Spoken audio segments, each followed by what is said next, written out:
Three, two, one.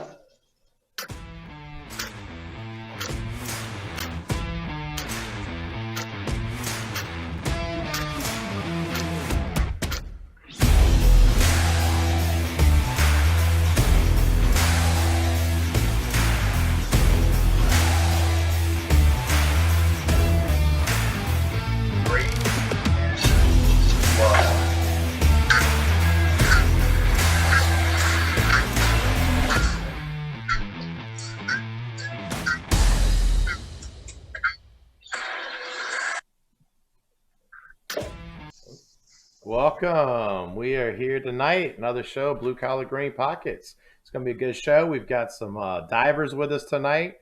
For one, I got certified one time. I couldn't imagine making a living doing that. So they're going to tell us all about it and then what you can do, even after you've hung up your BC bag, right? So real quick, before we introduce everyone, on the pay scale, I just did a quick Google search, and for payscale.com, a normal average diver, they're making between $33,000 and $118,000 a year. We've got 0 to 5 years, they're averaging about $51,000 a year, and over 10 years, they're on average of $95,000 a year. So these are people that didn't go to college. They've taken plenty of classes. They've got many certifications. Our two guests tonight will tell you all about that. Starting right away, of course, I'm Jared Britt, the host. I've also got co-host Dave Jones with me. We're missing Chuck tonight. He's at a wedding, so Chuck, we miss you. Hey Chuck, if you're out there, buddy. Real quick, Jamie Harris. He's been a master diver in the Navy for 22 years. He's just recently retired. He works for an outside sales company now, selling back to the Navy a lot of dive gear and, of course, many other industries. So, real quick, Jamie, tell us a little bit how you got into diving, and then we're going to move on to Rebecca. Hey, so hello everybody. I'm Jamie. It was kind of inevitable for me to join the diving thing. My dad was a diver, and then when college didn't kind of work out, I did join the Navy and went straight to dive school. And honestly, it's been that way. For the 22 years, as you talked about, Jeb, been a diver the whole time. So that's great. And then back to Rebecca, just our quick introduction to Rebecca, 24 years in the Navy, 16 years of those diving. She's now working government contracting, working on the important apparatus that the divers use. She was also in 2017, she was inducted into the Women Diving Hall of Fame. So kudos to you for that, Rebecca. Can you give us a quick excerpt on how you got started into the diving? Well, hi, everybody. So I came to the Navy right out of high school, like a lot of us have, and I was actually stationed on the USS Grapple, which is a salvage ship. And while on board, I was an engineman, so I was a mechanic. So a couple of the huge jobs that we did while I was on board was the TWA Flight 800 aircraft recovery, and then we did the Swiss Air Flight 111 aircraft recovery. And that's kind of where I really got into, hey, I don't want to be in an engine room anymore. I want to do this. I want to do what these guys are doing. So that's when I started my quest to become a Navy diver. So in 2000, I actually had the opportunity to go to Navy dive school, and the rest is history. That's awesome. Chuck, you're quiet. Or Dave, sorry, Chuck's not here. Dave, I can't see you, Dave. I'm a little worried about you. Can you get in here? You got me now? Yes, sir. You got me now. Chuck is not here, and that's why Chuck's quiet tonight. I want to welcome both our guests, and certainly thank you both for your service. I want to start with Becky. I mean, you came out of high school. You went right into the Navy out of high school? Yep, sure did. All right, so you weren't sure what you wanted to do, and you decided to go in the Navy, right? I wanted to be a mechanic.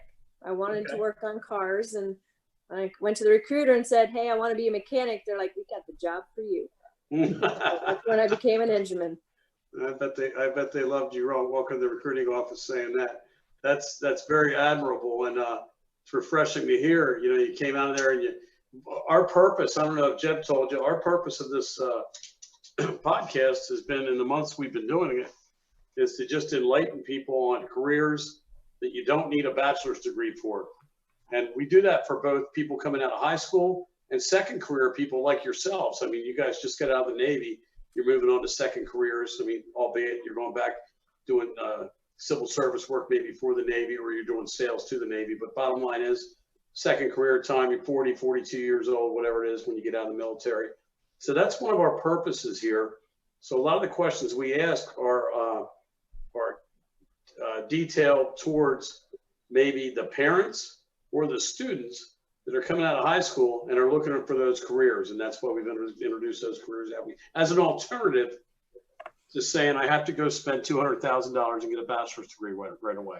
Now, when I say that, we're not saying that you don't do that later on, get your bachelor's degree, you might move on to something else. You might get education while you're in the military, you go to night school or whatever and get a degree. But that's neat to hear that you did that, Becky. What about you, Jamie? What was your story? So same, yeah. I'm sorry, go ahead. Don't tell me about getting in trouble in the fraternity and getting thrown out of college or anything. No. I didn't even go to. I came right out of high school as well. So my dad, I moved around my whole life. I've lived from Florida to Pennsylvania, all on the East Coast. My dad was a diver as well, and that was kind of the thing. I didn't really understand like how college worked. I thought you played sports and that's what you did. Sure. And then colleges said, "Hey, come play sports for us." And when that didn't work out, I was like, "Okay, what now?" So I graduated here in Virginia Beach, and joined the Navy. I couldn't get out fast enough. That's really what it came down to. So when I first joined, I signed up for EOD, Explosive Ordnance Disposal, and got down to dive school in Panama City, Florida. And I was 18 and just dumb. Becky met me then. That's the first time I met her. And, Wow. and I was just a punk kid. Was that 98? Was that 98? Yeah, 98. Just a punk kid down there, just having a good time. And I did not make the grade in EOD. It's a highly, you gotta be smart. Those guys are dealing with bombs. They're like, you gotta have your stuff together, man. And I just was being a dumbass. And so I flunked out, and I had to appeal basically to a board, and they kept me in the dive community. I'm sure having a dad that was a diver helped out a little bit in that. I was pretty much told if you don't buckle down, this is it. You're going to the fleet, and you're gonna do some stuff that you don't want to do, man. So You're going to get whatever job they give you at that point. That's about it. At that point, you're just kind of a deck seaman or an equivalent. You're scraping paint and barnacles and doing that stuff. But you also do that your first 3 years as a brand new diver, so be careful. But I made it through. I like to claim I did 9 months through dive school. The normal dive school now is, I think, well, at the time it was like 6 months. And so I got a double dose there because I went through 3 months of EOD school and then 6 months of dive school. Once I came out, I got a chance to, they said, see the world. I think the first place I went to was Ingleside, Texas. So if you didn't know that there was diving in Texas, well, there was back then. They actually closed that down in 2007, I believe. But that's how I kind of started out. Wow. Well, that's pretty good. So you guys knew each other. Is that how you know each other now? You knew each other from basic training or whatever? I met Jamie in Panama City because I actually, on my route to dive school, I ended up getting stationed in Panama City as an engineman. And that's kind of my way in to get into the program. And that's where I met Jamie. Well, that's pretty interesting. Your dad didn't get you in. No. Oh, man. No, she Give the guy a break. earned it. She earned it. Hey, Jamie, congratulations on that's hard to do. That's hard to do to go in and not have something work out and keep going and get a path that you can work out on in the military. I know that. That's hard to do. Congratulations on getting into EOD to begin with. That's tough to get into. Well, yeah, I mean, the hardest part though, and Becky could attest to it, is being a legacy. There's only a few legacy divers. You're always living in that shadow. You know what I mean? We're a really small community, and I'm sure my dad didn't play nice with everybody. So I got to deal with those folks. It's a double-edged sword. Yeah. But I mean, you know what doesn't kill you makes you stronger. If I had to do a couple extra push-ups, I was happy to do them. And, at the end of the day, you earn your way through, man. Like, you got to make your own name. So that's kind of how I took it on. Quick question. Becky. Quick question from a Go viewer. ahead, Jeff. Quick viewers asking, any of the guests ever dove in a Mark 5? I don't know what that is. First, tell me what a Mark 5 is. I never dove a Mark 5. No, unfortunately, I've never had a chance to. There was a guy in Key West who was doing it. Tell us what it is. What is a Mark 5? Mark 5 is our original dive helmet. Yeah, so from beginning of diving till about 1985, it was the big copper helmet, spun copper, Men of Honor. Basically, you pump air into a suit, into the helmet, into the suit, and then that's what you breathe from. And then in 1985, the Navy switched over to the Mark 12, which is a lighter hat, square. You may have seen it's got a square faceplate. And then that was only around for about 1.5 years, 2 years. And then they swapped over to the Mark 21. And currently, I mean, there's all kinds of masks. There's 37s, 97s, all over the spectrums. So for us, the Navy tells us what we can and can't dive, and they, that's about it. We got the Kirby Morgan Cam 37, and Army. I think Army's diving right now the stainless steel 97 by Kirby Morgan, and yeah. But I mean, there's other things. So to answer the original question, sorry, no, I have not dove the Mark 5. I think Becky said she hasn't dove the Mark 5. Nope. It's a novelty thing. You can do it. There's people out there that do it, but you're gonna pay for it. Yeah. How deep have you been, Rebecca? I've been to 300 feet. Ouch! Good Lord, Jamie. Yeah, I think we did mixed gas dives at 300. And about roughly how many dives have y'all had? Either one can go first. Just a ballpark. Hundreds. Not thousands, just hundreds. Yeah, I started late. Okay. So I had to go look at my retirement. The guys kind of tried to figure out how many dives I did. Becky used to work for the safety center, and they actually keep all the dives that Navy divers do throughout their career, if you put them in properly. And what they came to was 432 dives, over 26,988 minutes of bottom time.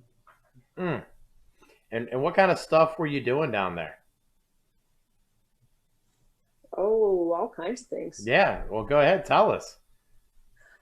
So I started out at a ship's husbandry command, so work on ships underwater, save the Navy millions of dollars by not putting ships into dry dock. And then from there, I went to salvage command. So I went to Mudsu. So that's where we got to actually do some diving on the USS Monitor, which was amazing to be able to say you dove on history. So yeah, we have all kinds of facets of diving. I've worked for NSW. That's actually what I do now. Is I'm a contractor for NSW. I take care of all the dive equipment that they use. So what's NSW mean? Naval Special Warfare. So I work for Naval Special Warfare. I actually worked there in 2007 timeframe. I actually was enlisted and worked for the command that I presently work at. So we take care of all, like I said, all the dive equipment for naval special warfare. So when you're down there, I mean, you're not looking for gold. What kind of tasks they have you doing all these hundreds of dives at the bottom of the sea? I mean, it just depends what your job is. Like I did the Katrina recovery. So we worked in the Mississippi River after Katrina. You couldn't see anything. So you just hope whatever bumped you didn't bite you. And we were assisting with clearing the shipping lanes for the Mississippi. And we are actually working on some of the ferry landings. So, Jamie's got the similar career to mine. We've been almost the same commands. So he has the same resume. So when you're doing this, something like that, to get back to that, Becky, when you're doing something like that, like clearing that in the Mississippi after Katrina, how much time, like in an 8-hour day, are you spending underwater? It just depends. Usually it's only a couple of hours just because the work is hard. Yeah. The Mississippi obviously is a river, so it's going pretty quick. And just the sheer amount of work that has to be done. We were actually flipping a ferry landing that had capsized. So there was a lot of work to be done to actually get it so that it could be righted. So we took it. You couldn't even see while you were doing the work? No. It's all by hand, kind of? Pretty much by feel. Oh, The same thing for up here. We're living that both Jamie and I are up in Norfolk, Virginia Beach area. And, diving under ships, you can't see much around here either. You must be like, you guys must go crazy when you go like to Caribbean or something where you can actually see. I was like, oh my God, I could see a fish. Key West is actually where we do a lot of our training because of that. Right. The visibility is almost endless, and the water conditions are just perfect. So our last couple years together, we were stationed together in the same command, Becky and I, and we would actually train our other divers down there. We were in charge of the readiness and training team. Not in charge, but we worked for it. worked for that team, and we were in charge of qualifying and certifying other teams before they go and deploy. And yeah, you're absolutely right, man. Just the water, just the temperature, and the and the visibility is amazing down there. So Did you ever see any like big sharks down there? Been close enough to a barracuda that it could Barracuda, I was going to ask. Yeah. see the parasites around its mouth and hope that it wouldn't come bite my shiny helmet. Yeah, they like shiny stuff. They do like shiny stuff. Did you guys ever, I'm showing my age now, but when I was growing up, I watched this show, Sea Hunt. Did you ever watch it? yeah, With Lloyd Bridges? Yeah. Your dad probably watched it, Jamie. Anyway, every other episode, the guy got the bends. Did you guys ever get the bends? That was every other episode, he got the bends. Fortunately, no. But we've definitely done plenty of recompression chamber treatments on people that have. Okay, so that is a real thing, huh? Oh, it's definitely a real thing. yeah. Is that where like you go up and you got to stop in increments or something? That's decompression, yeah. Okay. Oh, very, very interesting. Yeah. Very interesting. Why don't you describe the bends and nitrogen sickness? Yeah. So Oh, first, dude. y'all do nitrous, right? Nitrox. Is that what mostly y'all breathe? So with mixed gas diving, the Navy uses helium and oxygen. That's normal. Our normal mixture is helium and oxygen. And that's just because oxygen at a higher partial pressure is more toxic. So, and then nitrogen, like you guys are talking about, so that's called decompression sickness, or what do you call it? Nitrogen sickness. Yeah. So that's the Latin term, right? yeah, no, it's Call it the bands. we call it decompression sickness. You have two types, type 1 and type 2. Type 1 is pain. It isolates in the joints. Type 2 is somewhere in your nervous system and your spinal cord, and that's where the bubble kind of gets stuck. So basically what happens, and this is how I kind of described it as an instructor, nitrogen is a poop gas, man. Your body doesn't do anything with it. It just absorbs it. It goes into your tissues. So then as you come up from the water column, you're decreasing that pressure around you, and that nitrogen's got to go somewhere. So as you slowly ascend, it comes back into solution. Well, if you come up too fast, that bubble gets lodged somewhere and it stops blood flow. When that happens, you'll get what they call the bends, right? Decompression sickness. And Oh, we don't have the other light in here. that's what Becky was talking about. We've done a number of treatments. It's kind of crazy because here recently we've been doing a lot of treatments on pilots and not divers because it's the opposite effect. It's been happening in a lot of the airplanes. So. Very interesting. That's it. Wait, Jamie, what would you say your you came out, you got in the Navy, got into diving. What would be the most challenging aspect of that? Is it physical? Is it mental? I mean, what do you think? Honestly, the most challenging aspect is the diving's easy.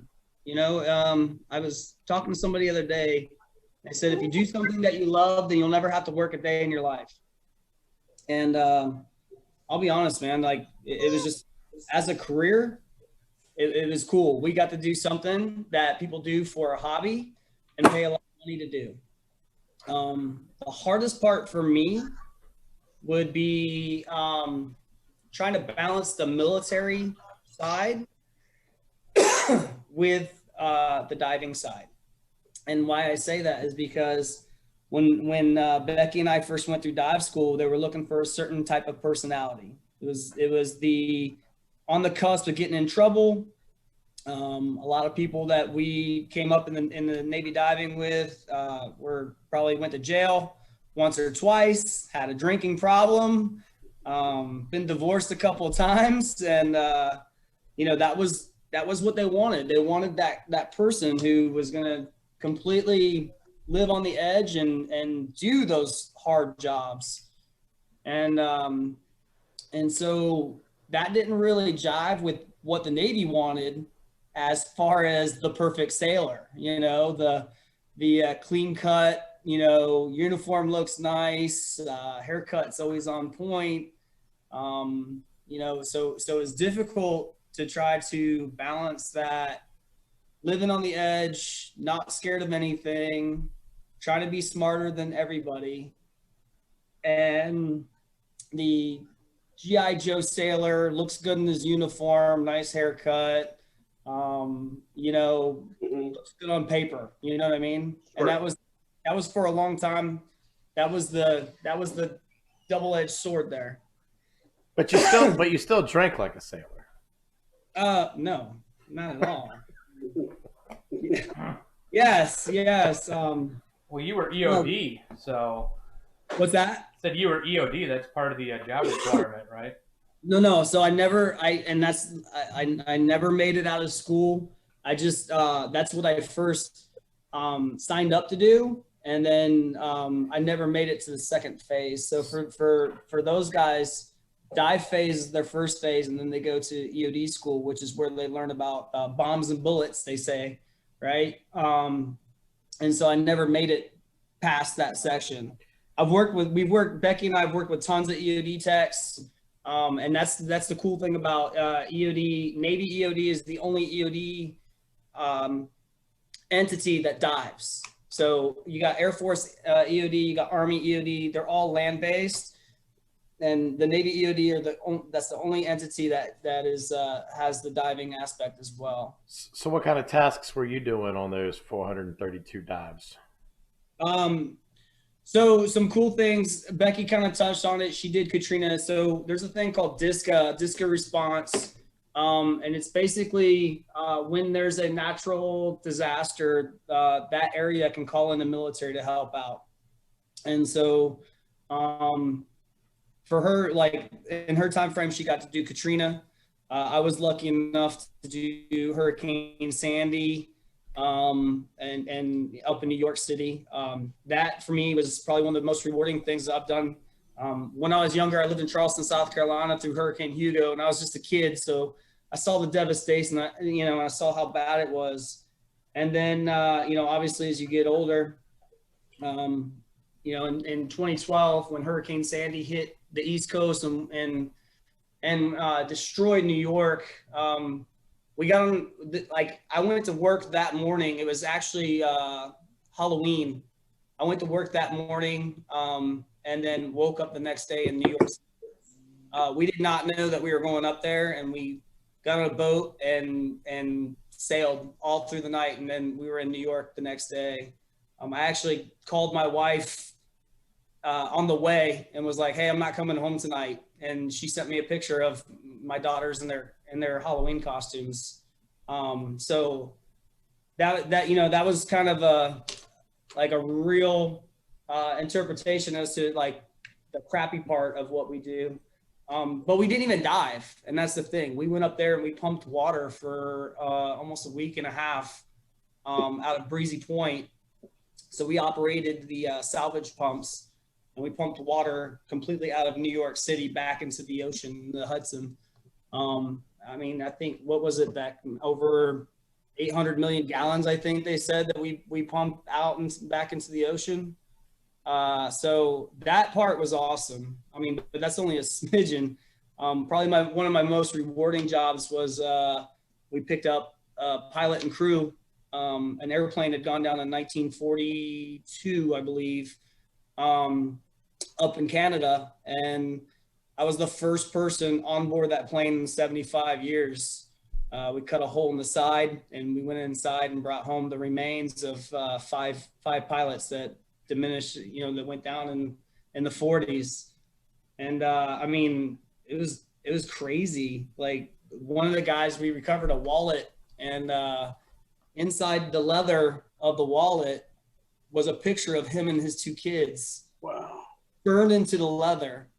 And we were able to recover all these items, these personal items for these family members, you know, who. Was it an American plane or Canadian or what? No, it was an American flight. In fact, the guy's nickname was the Million Miler. He flew, the pilot, he was known as the Million Miler. He flew out of Cleveland or Cincinnati, and he flew for J. Edgar Hoover. Back in the day, he flew criminals for J. Edgar Hoover. So you can actually look him up. Wow. What's that like going into a plane like that that's been there since 1942? So I will tell you, like, at first I was excited, you know, because I think the depth was 130 feet. We were diving it on air. So that's another thing that we kind of talk about. Nitrogen at 100 feet, it starts to get a little, you get narcotic on nitrogen. So you get like a drunk and stuporous feeling. And then the deeper you go, it becomes a little more pronounced. So, you know, we're at 130 feet, you're feeling a little drunk, and, you know, you get inside a plane, super excited, and then reality sets in, and you're like, you look up at the boat that's, you know, pumping your air to you, and you're like, shit, if something happens to me right now, I don't think I'm getting back in time, you know, because the current was ripping, and I mean, it's scary, honestly, but we completed our mission. We dove every day for a month. You know, and most teams, for a mudsuit team, is about 20 people. So we dove every day, 4 to 6 dives a day, and then we decompressed inside the chamber for about 3.5 hours after every dive. Wow. So we would do our dive profiles were 130 feet for about 75 minutes. Then we do about 40 minutes of in-water decompression, and then we would surface decompress, get into a chamber, and then they would push us back down to 50 feet inside of the recompression chamber or the hyperbaric chamber, and we would decompress another 3 to 3.5 hours on surface. Just sitting in there? Just sitting in there.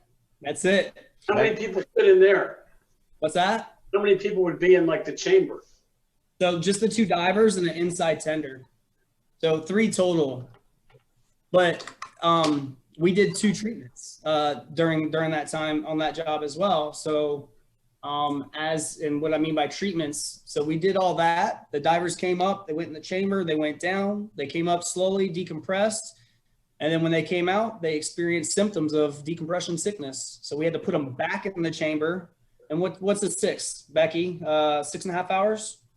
Yeah, something like that. It's a long Yeah. time. So you take the divers to 60 feet, and then you wait for a long time. And then the entire time you're decompressing is about 6.5 hours coming back up in the chamber. Becky, what's your scariest moment down there? What's your worst, the one that just wakes you up at night? There's got to be one dive that sticks out. I was pretty fortunate. I had pretty safe dives. I think probably the scariest was probably that Barracuda, because I was stuck on the stage and I wasn't going anywhere, and he was getting pretty close. Well, that's not too bad. I mean, if you had hundreds of dives and your worst encounter was just a little close to a Barracuda. I can tell you, I've had 3 dives, and they were all way worse than what y'all are telling me. Navy diving is actually pretty safe. I mean, we really we adhere to most of the rules most of the time, and you know, the Navy diving conducts hundreds and hundreds of dives every day throughout the world, and we have very few instances of people getting hurt or dying. So we have a pretty good track record with safety. That's great. And Jamie, you were an instructor for those guys? Yeah, so I did 4 years as an instructor, and honestly, that was scary and rewarding. I mean, the rewarding part is, you know, you get to see these guys, you get to get them when they're young, and you teach them the right way, you know, because obviously once you get people who have any education under the belt, sometimes you have to unteach bad habits, you know. But these young kids are, I mean, God, they're just, so these divers are awesome. Like, these young guys are really, really good. But the scary part is, if you at any point Google Navy Dive School Pool Week, Yeah. you see what we do is we go through a week where we basically beat the crap out of these guys underwater, and they have to fix themselves and keep a level head. And I've had a couple times where, you know, I go down to impose a hit, and old Junior doesn't like having his air taken away from him, so he goes straight to his feet, and there you have a safety diver who immediately needs to tackle and put him back on the ground, because obviously if they're bolting, that's going to cause some type of pulmonary overinflation syndrome, or some type of neurological hit that, you know, we have to treat them for. When you guys were, that's really interesting stuff. When you were, and I'll start with Jamie, when you were in high school, was there anything you did in high school? Like, were you a swimmer or a diver? Anything in high school you did athletically to get ready for this? Track and field, wrestle? I mean, what'd you do? He practiced the drunk feeling at 130 feet. Hey, Jeb, we should have been divers. Still practicing, Dave. Yeah. So that was, honestly, that's funny you say that. So I've seen it kind of shift away. When I was coming through, you know, there were a lot of football players, a lot of wrestlers, you know, a lot of, like, that single sport where, you know, it's all you know what I mean? And so, I mean, but God, that made for such a bad time, because everybody had such a damn chip on their shoulder going to their first lockers. Everybody wanted to wrestle and fight all the damn time, you know? So, but it gave you that confidence, you know, and that's what I attribute, you know, probably my success in this with wrestling early. Learning what teamwork is and what it is to, you know, have a team support you like that. You know, that was my family, you know, my early wrestling teams. And then, you know, I still keep in contact with the 12 people I graduated dive school with to this day. You know, so that was my family through that portion. And then, you know, I mean, shit, Amy or Becky and I have known each other for 20 plus years, you know, and it's such a small community that, like, we're family, which kind of helps us into our next transition, you know, into our next job because, you know, Becky is still in the community. Like she's a diver, you know. Right now, she says she doesn't get to get in the water, but she interacts with these young kids every day and she influences them with her experiences. Sure. And for me selling, I mean, so on the sales side, What do you sell? Yeah, tell us what you're selling, then we'll go to Becky. Like, what do you sell? So What doesn't he sell? Yeah. So I like to tell people I'm not a sales person because I don't like work on commission. I don't do all that stuff. I'm not that used car guy who's like, hey, I got something for you. No, there's more. Yeah, there's more. I am more of the solution. Like like if case in point, I have a kid call me and he's like, I want X, Y, and Z, right? And I know this kid's young. And I've got to kind of help him out and say, hey, listen, that's not authorized for Navy use. Here's what's authorized. I will also quote you for what you asked for, but I have to do the right thing. You know what I mean? So I help teach and still So are get. you working for a manufacturer then or something? No, I work for a distributor. Okay. Basically, so without getting too crazy into it, there's only so many there's contracts that the military can purchase on, and so there's only so many prime vendors who qualify for these contracts. I work for one of those prime vendors, and I basically, and it's not just the Navy. I mean, I help the Air Force, I help Marine Corps, Army, all your 3-letter organizations, any diving, maritime entity. I also, so the market that I work for is called CWMD, Chemicals of Weapon and Mass Destruction. We sell anything really chem bio, CBRN, EOD related, dive maritime, actually fire and emergency. And so I get to deal with a bunch of aspects of not just diving, but things that I really did. I'm learning as I go, honestly. Sure. Becky, tell us about this induction into the Women's Hall of Fame for diving. I mean, this seems like a thing. It's a big deal, right? It's actually a very, very big deal. So 2020 is actually the 20th anniversary of Women Divers Hall of Fame. And we have hundreds of members all over the world of influential women that have made an impact in diving. So we have plenty of military ladies that I've actually had the honor of working with several of them. And then we also have ladies from the science world. So we have oceanographers, we have cinematographers, we have one of our ladies that holds the world record for free diving. We have a stunt woman. We have several actresses, as you were talking about Sea Hunt earlier. So she is in the Women Divers Hall of Fame. Yeah, so we have such an amazing array of ladies. And it's been such an honor to be part of this organization with these women that I have such contacts like Connie Morgan, who is the daughter of Kirby Morgan, who is the dive helmets that we wear to this day. So she's in the Women Divers Hall of Fame. Sylvia Earle, who's famous for sharks, she's in the Women Divers Hall of Fame. Wow. So we just have such a great group of women, and we meet twice a year. We have big events. Obviously, because of COVID, everything's been canceled.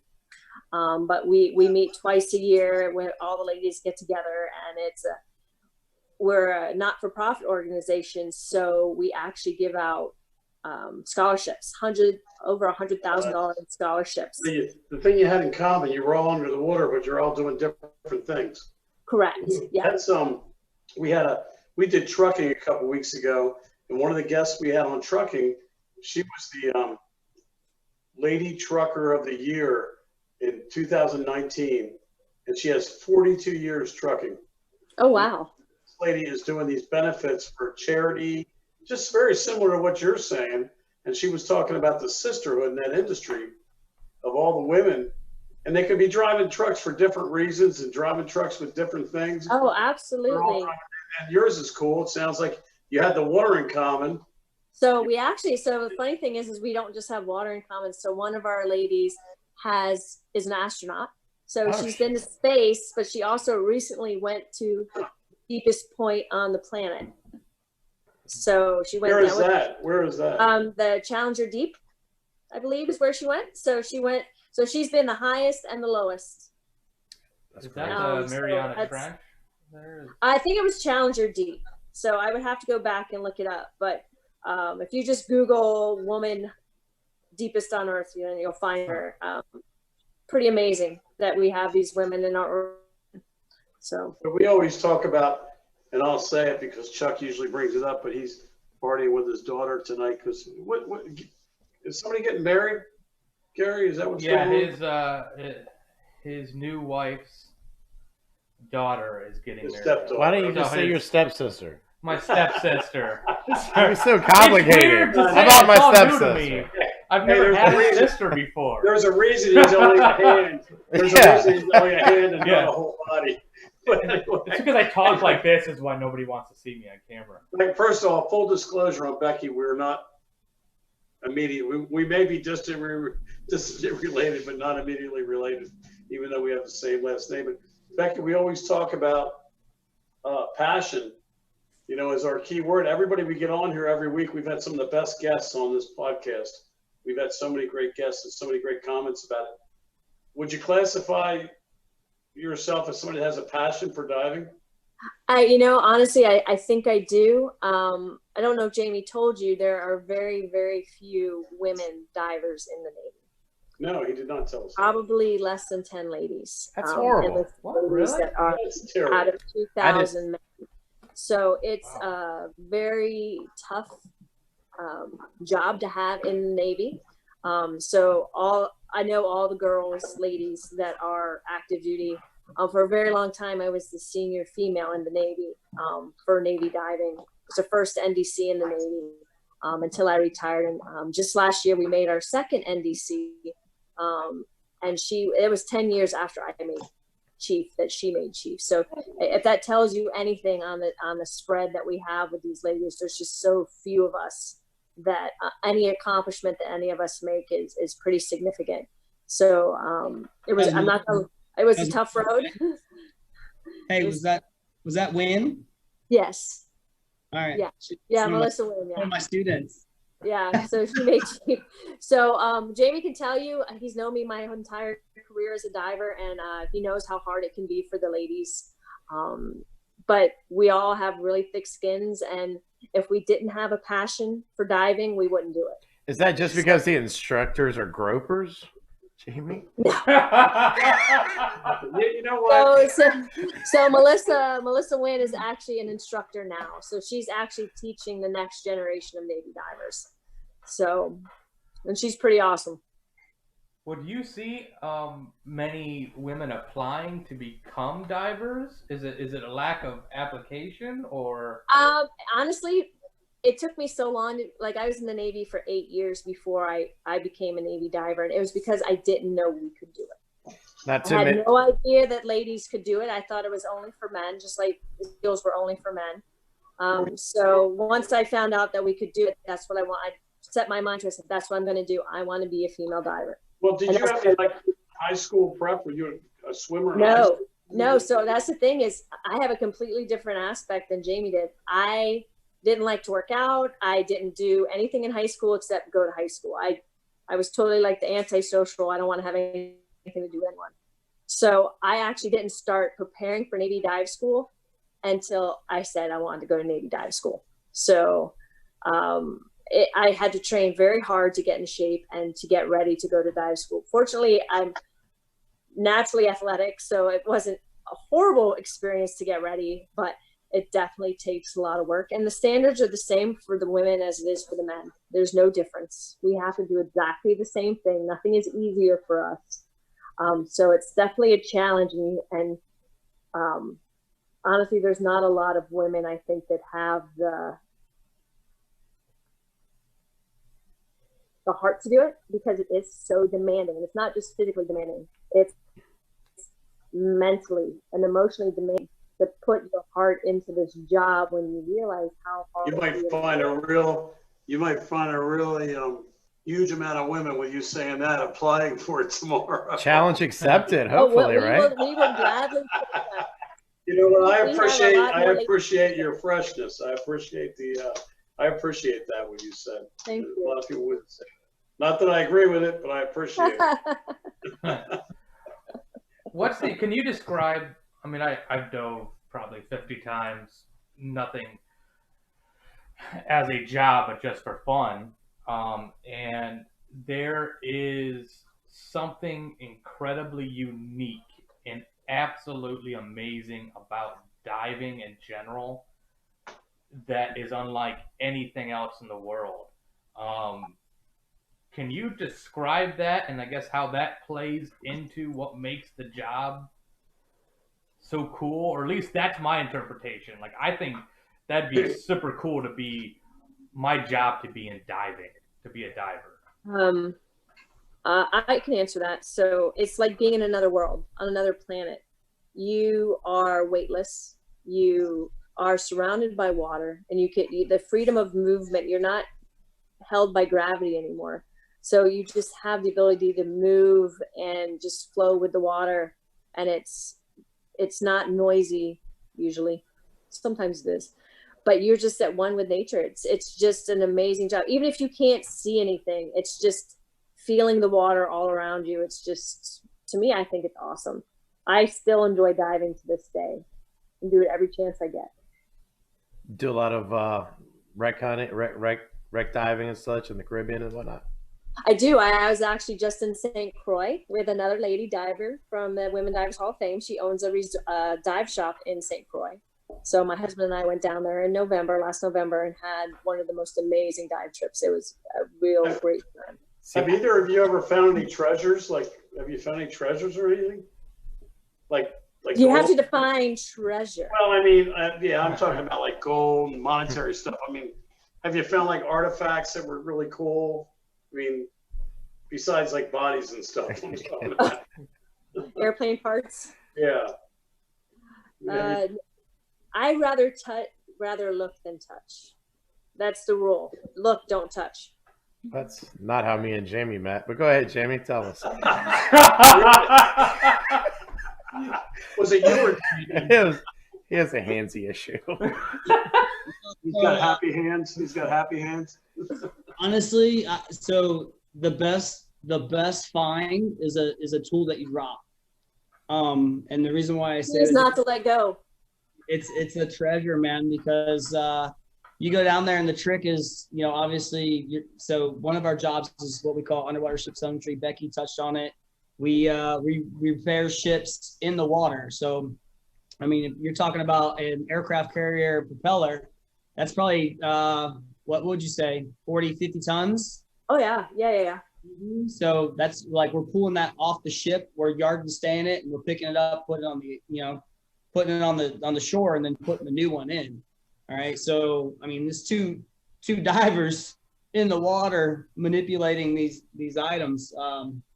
So as you can imagine, some of these submarines and stuff like that, they give you a bag of bolts, and they're like, all right, these bolts need to go on this item, and they're made of unobtainium. And you're like, I'm sorry, what's unobtainium? And they're like, you can't get that shit anywhere else. If you drop one, you're effed. So the best feeling and the best treasure hunt I've ever been on is, dropping a tool or dropping an item that they said you can't get, and then you're like, shit, I gotta find this before this becomes an all-day thing.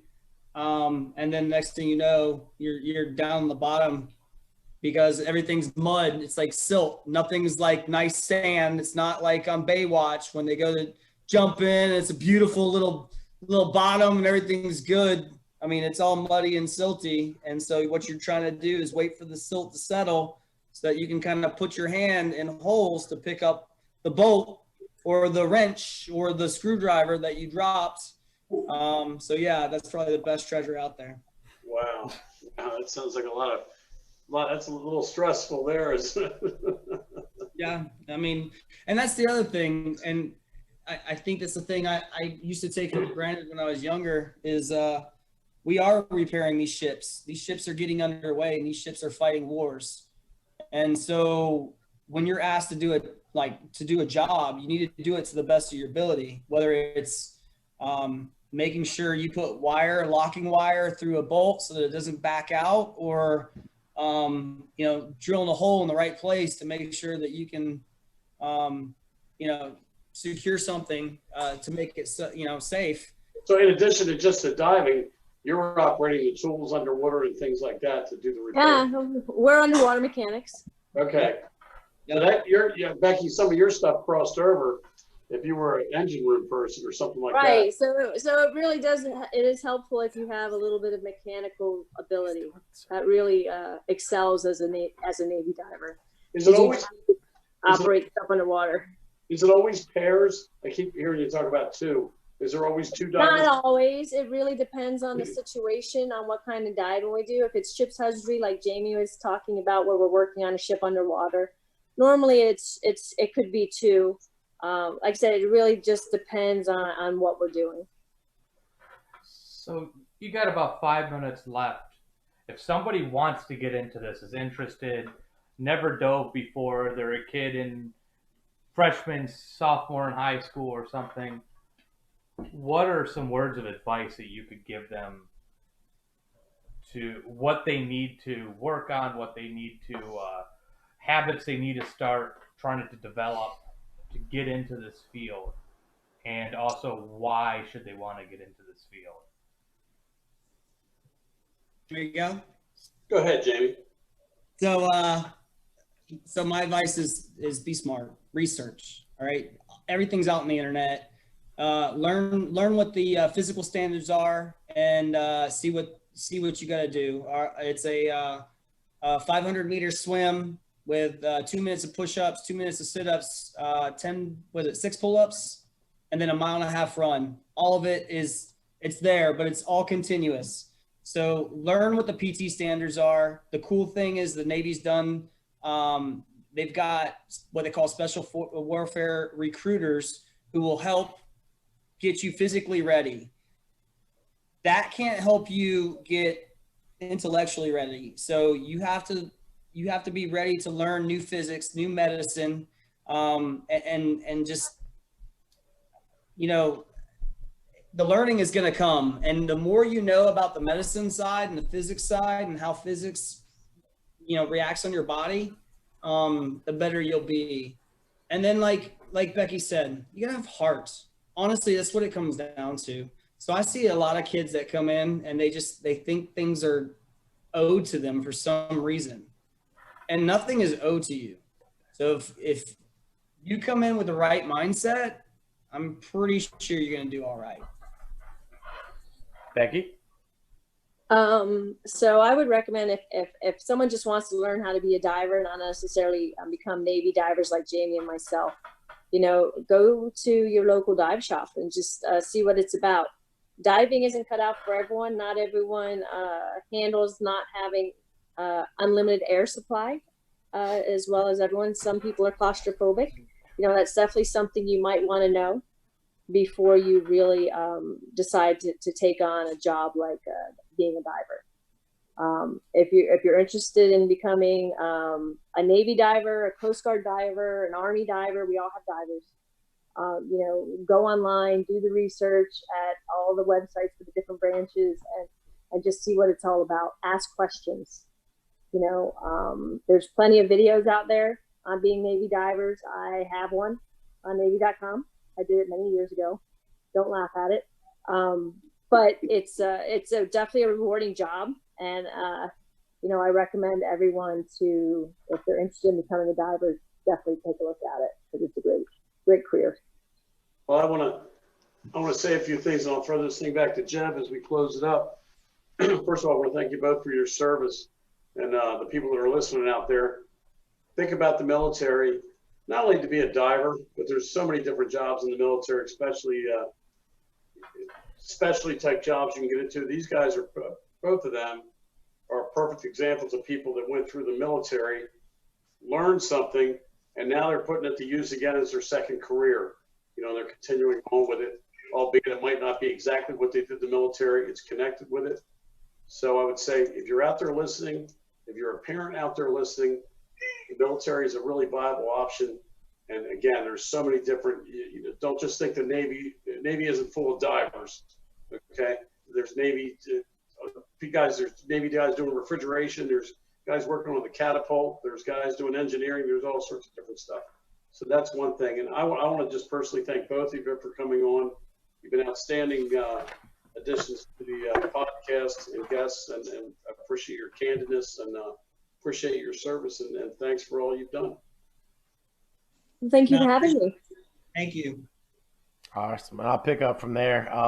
Y'all touched in, both of y'all being Navy divers. For those at home, though, I mean, you don't have to join the Navy to be a diver. There's salvage divers, master divers, underwater welders, scuba instructors, photography. There's police that dive. There's all kinds of tour guides, and there's tons of diving out there in the industry as far as jobs. They pay great as far as the school. It can go anywhere from 6 weeks to 6 months on most of them from what I've seen online. So you can do the research, check it out. A couple great divers here that joined the Navy, got free diving education, moved on, got great jobs after the fact. I think the diving thing is a great thing if you're interested. Me personally, I'll never dive again. Horrible, horrible, horrible experiences every time. So on that note, everybody, good night. Ask the coin question. Coin. So I've got Jamie's retirement coin. Martin asked if you get a special coin, I guess, for retirement. Is that not the case? I don't see anything on this one. Diver coins. Coins are a big thing in the military. Challenge coins. Challenge coins. So is there a diving coin? There's many diving coins. Many. All the different squadrons probably have one. Right? Hey, real quick, I'm gonna put a plug out there because Becky's way cooler than I am. She runs the diver reunion. She's been doing it for what, 10, 15 2008. Since 2008. Every year she single-handedly brings together every diver across the United States and across the world, honestly, to one location here. And she's Do you guys hold that in a pool somewhere underwater? No. Jamie's hot tub. It's your hot tub, buddy. But Hey, she single-handedly has taken this on, man. She doesn't get paid for it. And dude, she's been a rock star for the last 12 years. Her and her husband do an awesome job. But if you guys want diver gear, diving merchandise, or any of that stuff, look out the Diversrecall.org. diversrecall.org. We'll put that up. We'll post that. You guys can get panties. You guys can get shirts, whatever you want, man. And I got lots of stuff. She runs it all, man. She's pretty awesome with that. So thank you. That is great. That's awesome. Jeff, you can get you some panties. I will. I need new masks. Oh my God. All right. We'll see y'all next week. Blue Collar Green Pocket, same time, same place, 8 o'clock Thanks, everybody. Tuesday. Thank you.